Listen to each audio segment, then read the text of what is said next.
अस्सलाम वालेकुम। कैसे हैं स्टूडेंट? आप ठीक हैं? उम्मीद है इंशाल्लाह आप ठीक होंगे।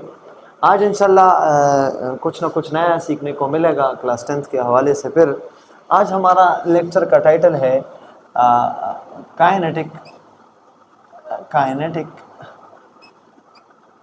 Molecular theory kinetic molecular theory and gas laws हमारे पास एंड गैस लॉज। आज इंशाल्लाह इस पर बहस करेंगे। गैस लॉज हमारे पास जो आपके कोर्स में शामिल है वो 3 है जिसको हम पढ़ेंगे। एक हमारे पास है बच्चों बॉयल्स लॉ जो हम पढ़ेंगे। दूसरा हमारे पास है चार्ल्स लॉ जो हम पढ़ेंगे। और तीसरी जो आपके पास है वो है एवोगैड्रो लॉ, एवोगैड्रोस लॉ। अच्छा, ये 3 लॉज पढ़ेंगे। सबसे पहले तो इसकी ज़रूरत क्यों पेश आई, ये हम क्यों पढ़ते हैं, और उसके बाद हम काइनेटिक मॉलिक्यूलर थ्योरी के इंटरप्रिटेशन के रोशनी में ये 3 लॉज पढ़ेंगे। ये इसका ज़रूरत क्यों पेश आई, सबसे पहले इस पर बात करता हूँ कि Boyle's law, Charles law, Avogadro law हम क्यों पढ़ते हैं। इसकी सबसे बेसिक अगर बैकग्राउंड की तरफ हम चले जाएँ कि इसका क्या बैकग्राउंड है, तो उसमें कुछ ये समझ आ जाता है बच्चों कि आपके पास अगर सैंपल ऑफ गैस है, क्या है, एक सैंपल है गैस का इधर हमारे पास, ठीक है। ये इस ट्यूब में, ये एक ओपन ट्यूब है, ये इसमें एक मूवेबल पिस्टन लगा हुआ है और इसमें गैस पार्टिकल मौजूद है। क्या है? गैस पार्टिकल मौजूद है। अच्छा, तो इस गैस पार्टिकल जो इस सैंपल के अंदर मौजूद है, इसके ऊपर कुछ 4 फैक्टर्स है या 4 पैरामीटर्स है जो इफेक्ट करता है। 4 पैरामीटर्स है। नंबर फर्स्ट पैरामीटर अगर हम देखें तो हमारे पास क्या है, वॉल्यूम है। क्या है? वॉल्यूम एक ऐसा फैक्टर है जो वेरिएबल होता है, यानी ये 4 फैक्टर्स पैरामीटर्स वेरिएबिलिटी शो करते हैं, चेंज होते हैं। अगर हम यहाँ पर प्रेशर लगाएं तो इसका ये वॉल्यूम वेरीज होता है, चेंज होता है, वेरिएबिलिटी आती है। तो ये एक पहला पैरामीटर है। दूसरा पैरामीटर बच्चों हमारे पास जो है वो है टेम्परेचर। टेम्परेचर का भी इफ़ेक्ट है। क्या इफ़ेक्ट है? अगर हम यहाँ पर प्रेशर लगा रहे हैं ज़्यादा तो यहाँ मॉलिक्यूल कोलाइड होके गर्म हो रहे, हीट अप हो रहे, या अगर हम इसको टेम्परेचर दे रहे हैं तो मॉलिक्यूल की काइनेटिक एनर्जी इंक्रीज होके वॉल्यूम बढ़ती है। तो ये भी एक ऐसा फैक्टर है कि ये वेरिएबिलिटी शो करता है। दूसरा वेरिएबल। तीसरा वेरिएबल हमारे पास जो है बच्चों वो है हमारे पास क्या, प्रेशर। प्रेशर का भी इफेक्ट है। अगर हम टेम्परेचर को बढ़ाएंगे तो प्रेशर पे इफेक्ट आएगा, अगर हम प्रेशर को बढ़ाएंगे वॉल्यूम पर इफेक्ट आएगा। तो ये एक थर्ड वेरिएबल है हमारे पास। चौथा वेरिएबल हमारे पास जो है वो है क्या, नंबर ऑफ मोल्स। ये नंबर ऑफ मोल्स एक चौथा नंबर वेरिएबल है कि अगर आपके पास नंबर ऑफ मोल्स बढ़ेंगे तो वॉल्यूम बढ़ेगा।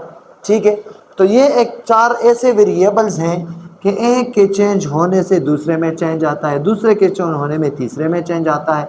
ठीक है, तो इस तरह ये सारे एक दूसरे के साथ इंटरकनेक्टेड है। ठीक है, चलें इनका ये वेरिएबिलिटी जो इनमें वेरिएशन आता है इसको देखकर ये लॉस पेश हुए। ये बैकग्राउंड था। क्लियर? अच्छा, अब पहला लॉ बॉयल्स लॉ क्या कहता है इस वेरिएशंस के हवाले से, चार्ल्स लॉ क्या कहता है, और एवोगैड्रो लॉ क्या कहता है। सबसे पहले हम पढ़ेंगे एवोगैड्रो बॉयल्स लॉ जो हमारा, सबसे पहले हम अगर इसको एक्सप्लेन करेंगे तो वो है क्या, बॉयल्स लॉ। बॉयल्स लॉ ने ये लॉ पेश की 1662 में। इसने ये लॉ proposed in 1662 1662 में ये लॉ इसने पेश की और इसका बेसिक स्टेटमेंट इसने क्या बताया वो हम थोड़ा सा एक्सप्लेन करते हैं स्टेटमेंट, तो तब इसके डिटेल में हम जाएंगे। मैंने आपको बताया कि ये जो 4 वेरिएबल्स हैं, एक को चेंज करने से दूसरे में चेंज आता है, तो इसने भी 2 वेरिएबल एक्सप्लेन किए और एक को इसने कांस्टेंट रखा। कौन सा वेरिएबल इसने एक्सप्लेन किया और कौन सा कांस्टेंट रखा? इसने कहा कि द वॉल्यूम, इसने कहा कि the volume of a fix amount of a gases, the volume of a fixed amount of a gases is directly inversely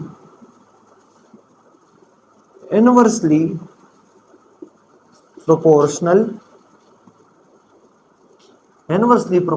to the volume या to volume, the volume inversely proportional, pressure.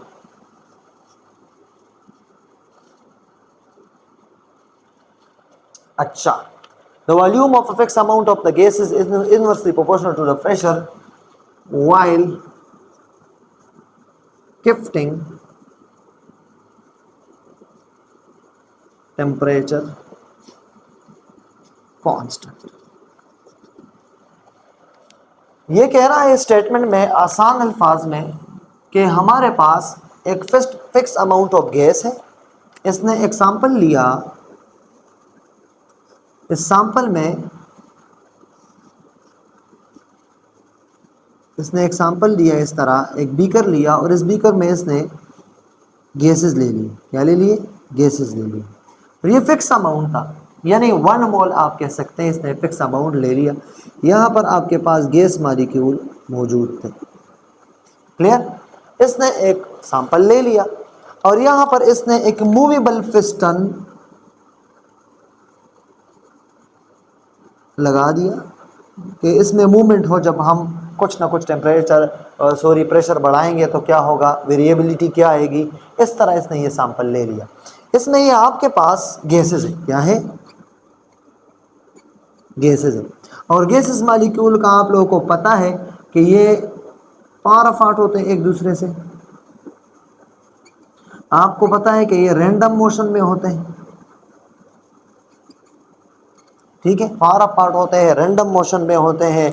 और gas molecules की kinetic energy जो होती है वो भी greater होती है, ग्रेटर देन आपके पास लिक्विड और सॉलिड से। ये भी आपको पता है, यानी मॉलिक्यूल रैंडम मोशन में होते हैं। ठीक है, ये कुछ ना कुछ मैंने गैसेस मॉलिक्यूल का आपको बैकग्राउंड बता दिया। अच्छा, ज़्यादा टाइम नहीं लगाऊंगा इस पर, आपको मैथमेटिकल एक्सप्रेशन से एक्सप्लेन करूंगा कि हमारे पास ये ला क्या कहता है। मैथमेटिकली ये ला कहता है कि volume of fix amount of the gases is inversely proportional to what? Pressure. यानी मैं सिंपल लिख सकता हूँ P। ठीक है, volume of the fix amount of the gases is inversely proportional to what? Pressure. अब आपके पास ये लॉ कहता है कि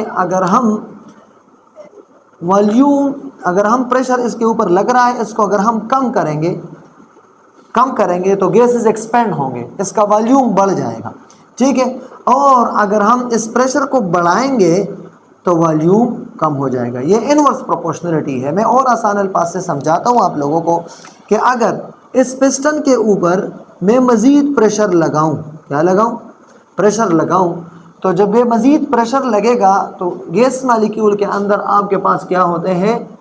एम्प्टी स्पेसेस होते हैं। वो स्पेसेस कवर होंगे, मॉलिक्यूल एक दूसरे के करीब आएंगे, तो एज अ रिजल्ट आपके पास ये पिस्टन अगर इधर था तो ये इधर आ जाएगा। ठीक है, ये पिस्टन इधर आ जाएगा। पहले ये इधर था, अब ये इधर आया, तो यहाँ से यहाँ तक क्या हुआ? ये वॉल्यूम डिक्रीज हुआ।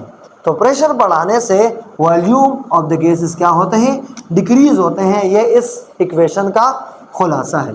अब इसकी अगर हम इस इक्वेशन को आगे बढ़ाएं तो एक प्रोपोर्शनलिटी कांस्टेंट आ जाएगा जिसको हम के कांस्टेंट कहते हैं, प्रोपोर्शनलिटी कांस्टेंट। अच्छा, ये एक एक्सप्रेशन आ जाता है, ये हमारे पास फाइनल एक्सप्रेशन नहीं है। अगर हम इस P को उस तरफ शिफ्ट करें तो ये हमारे पास हो जाएगा PV is equal to K। इसका मतलब ये है कि the product of the pressure and volume will be what, constant. ये हमारे पास एक और इक्वेशन आ गया, किस चीज़ का, बॉयल्स लॉ का। यहाँ पर एक बात ज़हन नशीन कर ले कि यहाँ पर आप लोगों के पास टेम्परेचर वाला पैरामीटर जो होगा बच्चों, वो क्या रहेगा, वो कांस्टेंट रहेगा। अब ये क्यों कांस्टेंट रहेगा इसका डिटेल मैं बताता हूँ कि क्यों इधर बॉयल्स लॉ ने कहा कि हमारे पास टेम्परेचर कांस्टेंट रहेगा। ये बात तो हमने जहन नशीन कर ली कि जब गैसेस पर हम प्रेशर अप्लाई करेंगे तो वॉल्यूम कम हो जाएगा, और अगर हम प्रेशर डिक्रीज करेंगे तो वॉल्यूम बढ़ जाएगा। इसका एक और मिसाल मैं आपको समझाता हूँ, वो तो थोड़ा सा एक प्रैक्टिकल एग्जांपल है। क्या है कि अगर आपके पास एक स्पंज है, क्या है, एक स्पंज है, स्पंज है, ठीक है। उस स्पंज को आपने अगर ऑब्जर्व किया होगा तो उसमें भी छोटे छोटे सुराख होते हैं, स्पेसेस होते हैं। जब इसको उसके ऊपर प्रेशर लगाया जाता है तो इसका वॉल्यूम कम हो जाता है, ठीक है, बिल्कुल कम हो जाता है। हालांकि ये गैसेस नहीं है, लेकिन मैं जस्ट आपका कंसेप्ट क्लियर करना चाह रहा हूं कि एक प्रैक्टिकल एग्जांपल अगर मैं आपको दे दूं कि प्रेशर किसी भी स्पंज के ऊपर लगाया जाता है तो उसका मास कम हो जाता है, सॉरी मास नहीं, उसका वॉल्यूम कम हो जाता है, और अगर प्रेशर उससे बढ़ाया जाए तो वापस फैल जाता है। Same as the case over here कि गैसेस को अगर हम ट्रैप करें किसी सिलेंडर में या इस तरह किसी बीकर में, और मूवेबल पिस्टन इसके ऊपर हम प्रेशर इंक्रीज करें तो उसका वॉल्यूम कम हो जाएगा, और अगर प्रेशर डिक्रीज करेंगे तो उसका वॉल्यूम बढ़ जाएगा। हम टेम्परेचर कांस्टेंट रखेंगे। टेम्परेचर कांस्टेंट रखने का ये मकसद है कि अगर यहाँ पर कोई भी बंदा एक्सटर्नल टेम्परेचर इस मॉलिक्यूल को अगर हम देंगे, अगर हम मॉलिक्यूल को टेम्परेचर दे दे, कांस्टेंट ना रखे, तो क्या होगा, ला कह रहा है कि कांस्टेंट रखे। अगर हम करें इसका टेम्परेचर वेरिएबल करें तो बच्चों क्या हो जाता है, आप लोगों को पता है कि गैस मॉलिक्यूल को जब हम टेम्परेचर देंगे तो टेम्परेचर देने से क्या हो जाएगा, मॉलिक्यूल एक दूसरे के साथ कोलाइड हो जाएंगे, कोलिजन स्टार्ट करेंगे, और कोलिजन जब स्टार्ट करेंगे तो मॉलिक्यूल की काइनेटिक एनर्जी बढ़ जाएगी। काइनेटिक एनर्जी बढ़ेगी तो इसकी वजह से फिर प्रेशर क्या हो जाएगा, और बढ़ेगा। क्लियर। तो वो सारा जो हम दो चीज़ों का वेरिएशन देखते थे, वॉल्यूम का और प्रेशर का, वो वेरिएशन तो रह गया, क्योंकि अब हम टेम्परेचर की वजह से इस कंटेनर के अंदर चेंजेस ला रहे हैं, ठीक है। तो एट अ टाइम हम लोग दो चीज़ों के साथ क्या करेंगे, अल्ट्रेशन करेंगे, चेंजेस लाएंगे प्रेशर में और वॉल्यूम में। टेम्परेचर को हम नहीं चढ़ेंगे, उसको कांस्टेंट रखेंगे। अगर कांस्टेंट नहीं रखेंगे, टेम्परेचर देंगे, तो मैंने आपको बताया कि चेंजेस और पता चली जाएगी, आपके पास पर प्रेशर में भी चेंज आएगा, वॉल्यूम में भी आएगा। तो ये जो कांस्टेंट हम कह रहे हैं ना कि product of pressure and volume will be remain constant, तो फिर ये कांस्टेंट नहीं रहेगा। That's why we will keep the temperature what, constant. अब यहां तक तो ये ला समझ में आ जाता है, मगर मैंने बताया था कि हम काइनेटिक मॉलिक्यूलर थ्योरी के इंटरप्रिटेशन के रोशनी में देखेंगे कि ये लॉ जो कहता है कि volume of the fixed amount of the gases is inversely proportional to the pressure while keeping the temperature constant. अच्छा, अब हम काइनेटिक मॉलिक्यूलर थ्योरी के क्या इंटरप्रिटेशन है इस लॉ के हवाले से वो हम पढ़ते हैं। काइनेटिक मॉलिक्यूलर थ्योरी के interpretations about kinetic molecular theory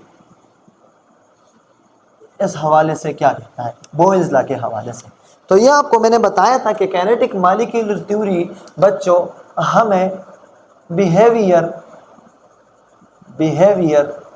of atoms या मॉलिक्यूल बताता है कि इस मॉलिक्यूल के का बिहेवियर क्या होगा किसी भी स्टेट ऑफ मैटर में। क्लियर। और बिहेवियर ये आपको बताता है किस हवाले से, अगर टेम्परेचर हम चेंज कर रहे हैं, अगर प्रेशर में चेंज ला रहे हैं, अगर वॉल्यूम में चेंज ला रहे हैं, अगर नंबर ऑफ मोल में हम चेंज कर रहे हैं, तो फिर उस वक्त मॉलिक्यूल्स का बिहेवियर क्या होगा, ये हमें काइनेटिक मॉलिक्यूलर थ्योरी बताता है। इसका इंटरप्रिटेशन में सबसे पहले आपके पास है effect of volume on pressure. हमारे पास क्या है, सबसे पहला जो इफेक्ट है काइनेटिक मॉलिक्यूलर थ्योरी के इंटरप्रिटेशन में कि effect of volume on pressure,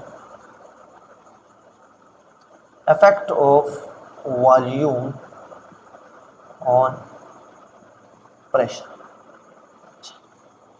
कि अगर आपके पास दो केसेस हैं, ये बात ज़रा समझे, वॉल्यूम और प्रेशर, वॉल्यूम का प्रेशर के ऊपर क्या इफेक्ट आएगा। क्लियर?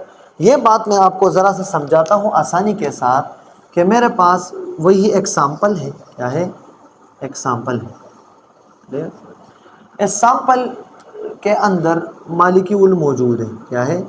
मॉलिक्यूल मौजूद। ये एक मूवेबल पिस्टन है। अच्छा, काइनेटिक मॉलिक्यूलर थ्योरी क्या कहता है?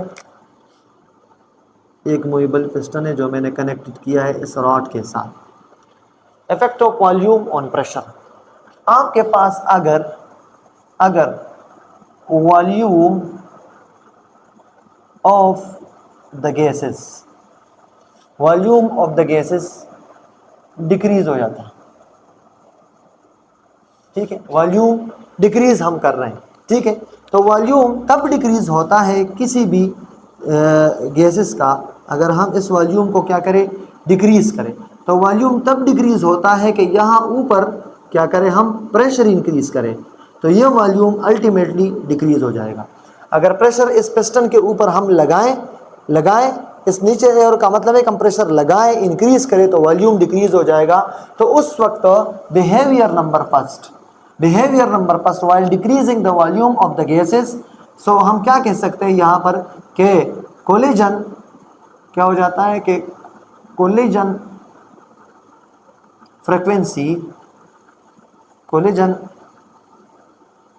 Frequency of molecules will increases, ठीक है। अगर हम प्रेशर बढ़ा रहे हैं और वॉल्यूम को कम कर रहे हैं तो आपके पास collision frequency of the molecule increases. Collision frequency क्या होता है, आप लोगों के पास एक एटम ये है और एक एटम ये है, ये दोनों अगर एक दूसरे के साथ टकरा रहे हैं, ठीक है, तो इसको कोलिजन कहते हैं।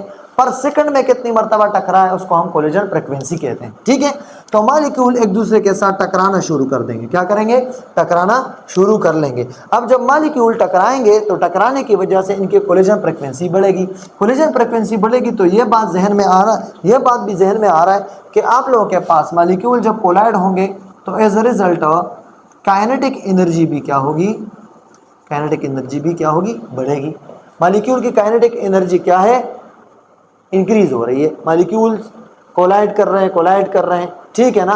तो कोलिजन की वजह से कोलिजन फ्रीक्वेंसी इंक्रीजेस, मॉलिक्यूल की काइनेटिक एनर्जी इंक्रीजेस, तो एज अ रिजल्ट मॉलिक्यूल भागने की कोशिश कर रहे हैं, ठीक है ना।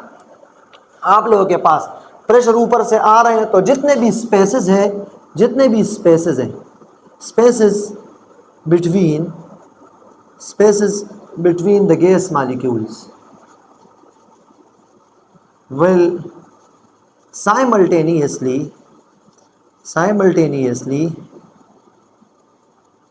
decreases।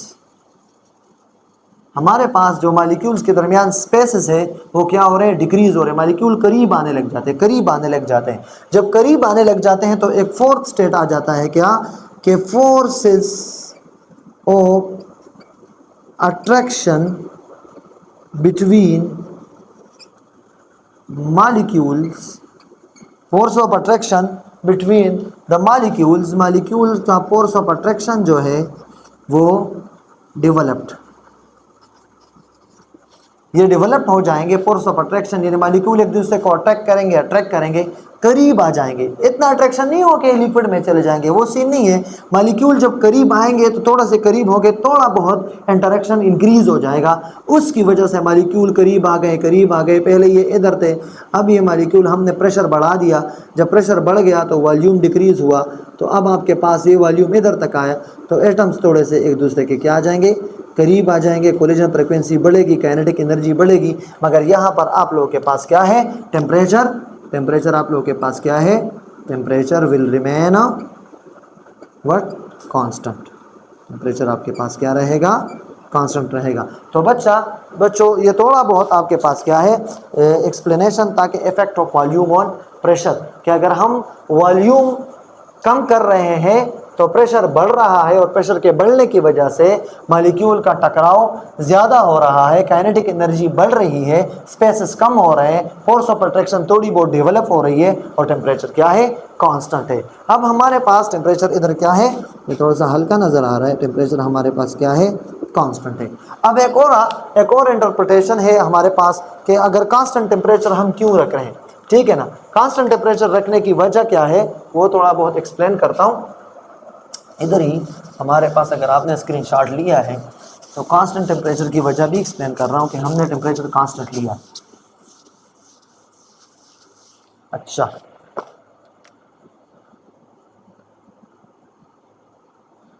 कांस्टेंट टेम्परेचर एक इंटरप्रिटेशन ये हम ज़रूर पढ़ेंगे बोयल्स लॉ में कि हमने कांस्टेंट टेम्परेचर क्यों लिया। अगर हम इधर देखें मॉलिक्यूल्स के अंदर, ये एक एग्जांपल से मैं एक्सप्लेन कर रहा हूँ, आपका टाइम वेस्ट नहीं करूँगा। ये हमारे पास क्या है, मॉलिक्यूल एक दूसरे के साथ इस कंटेनर में मौजूद है, एक मूवेबल पिस्टन है। क्या है, मूवेबल पिस्टन है। अच्छा, अब क्या हो रहा है, आप लोगों के पास मॉलिक्यूल एक दूसरे के साथ टकरा रहे हैं, क्या हो रहे हैं, कोलाइड कर रहे हैं। मॉलिक्यूल की अगर कोलिजन हो रही है, ठीक है, तो कोलिजन की वजह से काइनेटिक एनर्जी बढ़ रही है। जब काइनेटिक एनर्जी बढ़ रही है तो मॉलिक्यूल टकराव का शिकार हो गए, ठीक है ना, कोशिश कर रहे हैं कि हम स्पेस और ले लें। तो एज रिजल्ट अगर काइनेटिक एनर्जी बढ़ रही है तो उस वक्त टेम्परेचर का भी इफेक्ट है, ठीक है। अब टेम्परेचर भी बढ़ने की कोशिश करेगा, लेकिन यहाँ पर क्या है, पिस्टन मूवेबल है तो उसका इफेक्ट किस तरफ चला जाता है, उसका इफेक्ट इंक्रीज इन वॉल्यूम। आपके पास इसके रिजल्ट में कि काइनेटिक एनर्जी बढ़ गई, कोलिजन फ्रीक्वेंसी हो गई, मॉलिक्यूल टकरा रहे हैं, काइनेटिक एनर्जी बढ़ गई। अब होना है चाहिए कि टेम्परेचर बढ़ जाए, लेकिन टेम्परेचर यहाँ पर क्या है, कांस्टेंट रह जाता है। क्यों कांस्टेंट रह जाता है, आपके पास पिस्टन मूवेबल है तो पिस्टन ऊपर की तरफ जाना शुरू कर देगा, यानी आप लोगों के पास प्रेशर ऑफ द गैसेस क्या हो जाएगा, डिक्रीज हो जाएगा। जब pressure of the gases decrease हो जाएगा आपके पास, तो वॉल्यूम आपके पास क्या हो जाएगा, इंक्रीज हो। वॉल्यूम के इंक्रीज होने की वजह से आपके पास ये जो टेम्परेचर था ये कांस्टेंट रह जाएगा। So this is somewhat explanation about constant temperature. मैंने एक सीधे अल्फाज में आपको समझाया, थोड़ी बहुत मैं रिवाइज कर रहा हूँ। मॉलिक्यूल के गैसेस इधर मौजूद है, एक दूसरे के साथ टकरा रहे हैं, कोलिजन कर रहे हैं। जब कोलिजन करेंगे मॉलिक्यूल एक दूसरे के साथ तो उसके रिजल्ट में काइनेटिक एनर्जी बढ़ेगी, क्योंकि वॉल ऑफ द कंटेनर के साथ भी ये मॉलिक्यूल क्या हो रहे हैं, कोलाइड हो रहे हैं, इधर ये टकरा रहे हैं, इधर टकरा रहे हैं मॉलिक्यूल, इधर भी। तो ओवरऑल यहाँ पर एक प्रेशर बन जाता है। क्या ये मॉलिक्यूल एक दूसरे को टकरा है तो ये और स्पेस लेने की कोशिश में है, तो एज अ रिजल्ट पिस्टन ऊपर की तरफ चला जाएगा।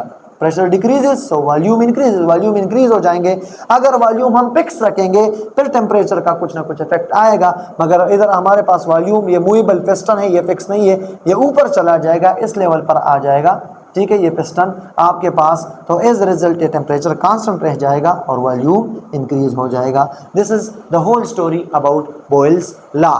नाउ कम टूवर्ड हमारे पास जो सेकंड लॉ था इस लेक्चर का, वो हमारे पास क्या है, चार्ल्स लॉ। चार्ल्स लॉ, जिस तरह आपने प्रीवियस लॉ में देखा कि हम लोग दो चीज़ों को देख रहे थे, वॉल्यूम और प्रेशर को देख रहे थे, उस वक्त हमने टेम्परेचर कांस्टेंट रखा था। चार्ल्स लॉ ने भी ऐसा कुछ किया कि हमारे पास ये 4 पैरामीटर्स है, तो इसने क्या किया, इसने इन दोनों को वेरिएट रखा और इन दोनों को क्या कहा, कांस्टेंट। इन दोनों को क्या कांस्टेंट रखा, ठीक है। दो वेरिएबल्स इस बंदे ने पढ़े हैं, ठीक है। इसके थोड़े से बैकग्राउंड में मैं जाऊंगा। इसी के इस टॉपिक से हमारे पास एक स्केल भी डेवलप हुआ था जिसको हम कहते हैं केल्विन स्केल, ठीक है। और एक टेम्परेचर भी आया था जिसको फर्स्ट ईयर में पढ़ेंगे या सेकंड ईयर में भी आ जाएगा, absolute zero temperature. Absolute zero temperature का कंसेप्ट भी कुछ ना कुछ इस बंदे से मिला था, ठीक है ना। जैकस चार्ल्स इसका नाम है, ठीक है ना। और 787 में इस बंदे ने ये लॉ पेश किया था। इस लॉ पेश करने का बेसिक बैकग्राउंड क्या है, इस बंदे ने देखा कि हमारे पास एक सैंपल है, क्या है, एक सैंपल ऑफ गैसेस है यहाँ पर, ठीक हो गया। इस बंदे ने गैसेस ले लिए, ठीक हो गया। इस बंदे ने जब टेम्परेचर दिया इस सैंपल को, क्या दे दिया, टेम्परेचर दिया, तो टेम्परेचर की वजह से ये पिस्टन ऊपर की तरफ मूव करना इसने शुरू करी, ऊपर की तरफ जाना शुरू हो गया। ठीक है, इस बात को ज़रा समझे। यहाँ पर गैसेस मालिक्यूल इसने सैंपल में लिए, इसने टेम्परेचर दे दिया। जब टेम्परेचर दे दिया बच्चों, तो ये सैंपल का जो पिस्टन था ये ऊपर की तरफ मूव हो गया, ऊपर की तरफ मूव हो गया, यहाँ तक आ गया, मालिक्यूल और खुल गए। टेम्परेचर जब इसने अप्लाई कर दिया, मूव ऊपर हो गया, यानी आपके पास पहला V1 ये था, अब यहाँ पर ये दूसरा वॉल्यूम आ गया, जो पहले इधर था अब ये क्या हो गई, V2। इसने एक बात समझी, क्या बात समझी, इसने कहा कि जब वॉल्यूम आपके पास टेम्परेचर और वॉल्यूम का इसने क्या किया, रिलेशन बताया। इसने कहा जब टेम्परेचर बढ़ जाता है तो आपके पास वॉल्यूम भी बढ़ता है।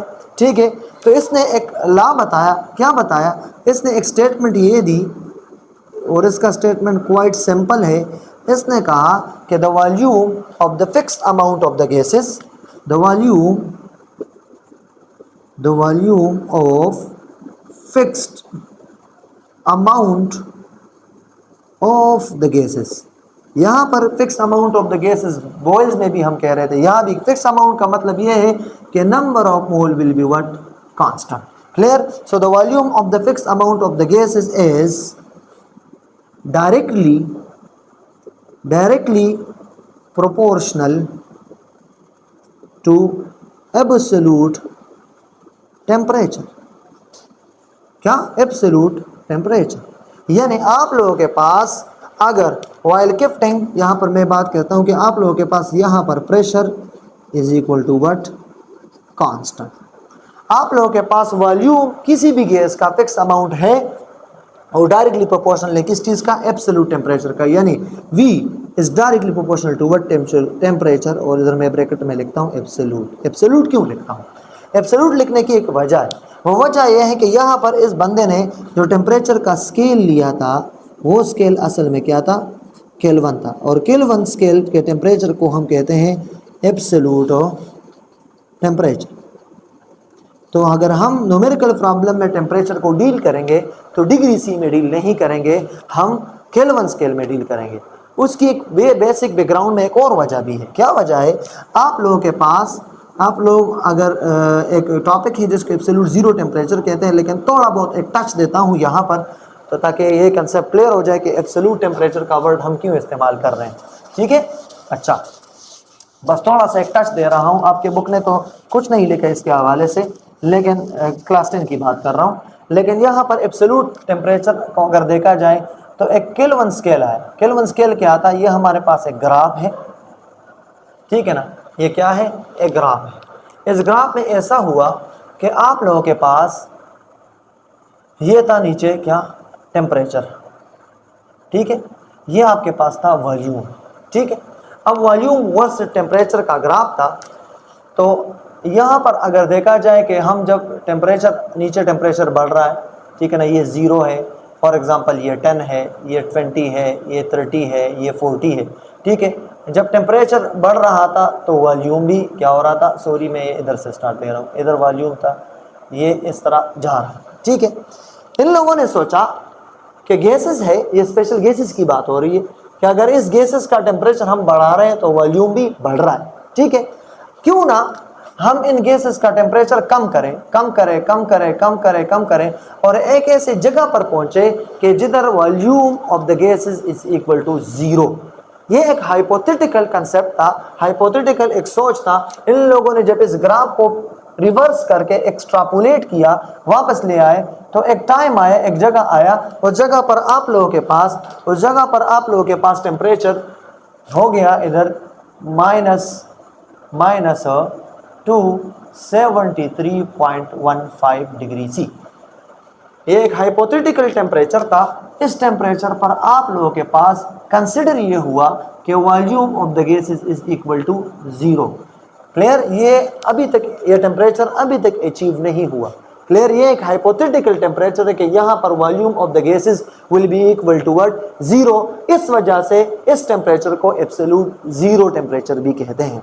मैं क्यों कहता हूँ कि आप लोगों ने क्या किया, आप लोग क्या करें कि डिग्री सी टेम्परेचर ना ले, इधर एब्सोल्यूट ले ले। ये जो 0.15 का फर्क है ना, यहाँ पर जो टेम्परेचर शुरू हो जाता है इसको कहते हैं 0 केल्विन। क्या? 0 केल्विन। तो यहाँ पर जब हम 0 पर आ जाएंगे तो यह हो जाएगा 273 व्हाट केल्विन। ये जो 0.5 का फर्क इधर हम 0 का ले रहे हैं तो डिग्री सी में ये फर्क आएगा और केल्विन स्केल में ये फर्क नहीं आएगा। दैट्स व्हाई हम जब न्यूमेरिकल प्रॉब्लम पढ़ेंगे तो न्यूमेरिकल प्रॉब्लम में हम एब्सोल्यूट टेम्परेचर काउंट करेंगे, डिग्री सी टेम्परेचर काउंट नहीं करेंगे। ये बात इधर बता दूं कि गैसेस का वॉल्यूम जीरो नहीं होता, क्योंकि जब हम टेम्परेचर डाउन करते हैं तो इंटरमॉलिक्यूलर फोर्स ऑफ अट्रैक्शन आ जाता है और वो गैसेस लिक्विड में चले जाते हैं। तो थोड़ा बहुत ये एक टच मैंने दे दिया एब्सोल्यूट जीरो टेम्परेचर का। चले अपने टॉपिक की तरफ आते हैं कि वॉल्यूम अगर हम बढ़ाएंगे, ठीक है, तो टेम्परेचर वॉल्यूम के साथ कनेक्ट है। If temperature increases so volume will be what increases. If temperature decreases, अगर आपके पास ये दोनों डायरेक्ट रिलेशन है, अगर ये डिक्रीज हो रहा है तो आपके पास वॉल्यूम भी डिक्रीज हो रहा है। क्यों डिक्रीज हो रहा है वॉल्यूम, क्यों डिक्रीज हो रहा है बच्चों, ये मैं अभी ऊपर वाले पेज पे आपको इधर एक्सप्लेन करता हूँ, इसके पीछे क्या बैकग्राउंड है। तो इस लॉ को थोड़ा सा आगे एक्सप्लेन करते हैं। हमारे पास वॉल्यूम इज इक्वल टू के टी।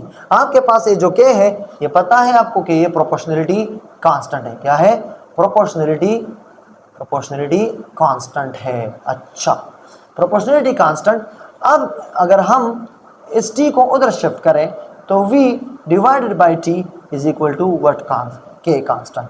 यानी इसका ये मतलब हुआ कि the ratio of the volume to the temperature will be what, constant. If the pressure kept, अगर प्रेशर आपके पास कांस्टेंट है तो इन दोनों का रेशो भी कांस्टेंट रहेगा। ये एक और पहला एक्सप्लेनेशन चार्ल्स लॉ का ये, और ये दूसरा एक्सप्लेनेशन। अगर आपके पास दो गैसेस है तो फिर एमसीक्यूज के लिए इस लॉ का ये फॉर्म हो जाएगा कि V1 T1 is equal to V2 over T2।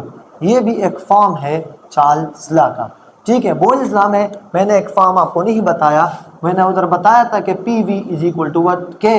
तो अगर ये दो गैसेस हैं और दोनों का इनिशियल और फाइनल प्रेशर और वॉल्यूम है तो फिर V1 is equal to P2 V2। MCQs के लिए ये भी एक क्या है, फॉर्म है बोयल्स लॉ का। इधर हमने चार्ल्स लॉ के लिए ये फॉर्म पढ़ लिया। अब बेटा यहाँ तक तो बात समझ में आ गई है कि अगर हम टेम्परेचर बढ़ा रहे हैं तो वॉल्यूम बढ़ेगा, टेम्परेचर कम कर रहे हैं तो वॉल्यूम कम होगा। लेकिन अंदर मॉलिक्यूलर लेवल पर क्या होगा वो काइनेटिक मॉलिक्यूलर थ्योरी के इंटरप्रिटेशन से पता चलेगा। चले वो पढ़ते हैं कि kinetic molecular theory, kinetic molecular theory, इसके हवाले से हमें क्या कहता है, काइनेटिक मॉलिक्यूलर थ्योरी की क्या इंटरप्रिटेशंस है इस लॉ के हवाले से स्पेशली। तो सबसे पहला इंटरप्रिटेशन काइनेटिक मॉलिक्यूलर थ्योरी का क्या है, effect of temperature on volume. यह आपको पता होना चाहिए कि पहला इफेक्ट क्या है, effect of temperature on volume. ये मैं पॉइंट्स में आपको एक्सप्लेन करूंगा ताकि आसानी से समझ में आ जाए, आसानी से ये समझ में आ जाए। सबसे पहला point, if the temperature increases, अगर हम सिस्टम का टेम्परेचर क्या कर रहे हैं, इंक्रीज कर रहे हैं। हमारे पास ये एक गैस है, इसको मैं इधर ही एक्सप्लेन करता हूँ ताकि आपको पॉइंट समझ में आ जाए। ये एक गैस है, यहाँ पर आप लोगों के पास सैंपल के अंदर गैसेस मौजूद है, ठीक है। ये एक पिस्टन है, मूवेबल, फिक्स नहीं है। मैं इधर कैंडल से हीट दे रहा हूँ, ठीक है। तो वॉल्यूम में हीट दे रहा हूँ, हीट देने से इफ द टेम्परेचर इंक्रीजेस आपके पास क्या चेंजेस आएंगे, kinetic energy of the system, यानी गैसेस क्या हुए, इंक्रीजेस, ये इंक्रीज हो रहा है। काइनेटिक एनर्जी मॉलिक्यूल्स की इंक्रीज हो रही है। जब इंक्रीज हो रही है तो आप लोगों के पास molecules collide with the wall of container। आप लोगों के पास क्या हो रहे हैं, वॉल ऑफ कंटेनर के मॉलिक्यूल टकरा रहे हैं, क्योंकि नीचे टेम्परेचर इसको मिल रहा है। टेम्परेचर के मिलने से मॉलिक्यूल काइनेटिक एनर्जी ज़्यादा, मॉलिक्यूल टकरा है वॉल ऑफ कंटेनर से। यहाँ पर क्या हो रहा है, यहाँ पर प्रेशर एक्सर्ट हो रहा है, मॉलिक्यूल्स प्रेशर लगा रहे हैं। और हमने क्या किया, हमने तो यहाँ पर प्रेशर को कांस्टेंट रखा। तो सिस्टम का प्रेशर कांस्टेंट करने के लिए आप लोगों के पास क्या हो जाएगा, आप लोगों के पास क्या हो जाएगा, as a result of volume of the gas is what increases. Gas का वॉल्यूम क्या हो जाएगा, इंक्रीज हो जाएगा उधर पुश करने के लिए, ताकि हमारे पास इधर अंदर जो प्रेशर बन रहा है वो रिटेन रहे। रिटेन करने के लिए ये पिस्टन ऊपर की तरफ जाना शुरू कर देगा, यानी आपके पास टेम्परेचर के बढ़ने से वॉल्यूम भी बढ़ जाएगा। ये आपके पास कुछ ना कुछ पॉइंट्स जो मैंने आसान अल्फाज में आपको एक्सप्लेन कर दिए कि टेम्परेचर का वॉल्यूम के ऊपर क्या इफेक्ट है।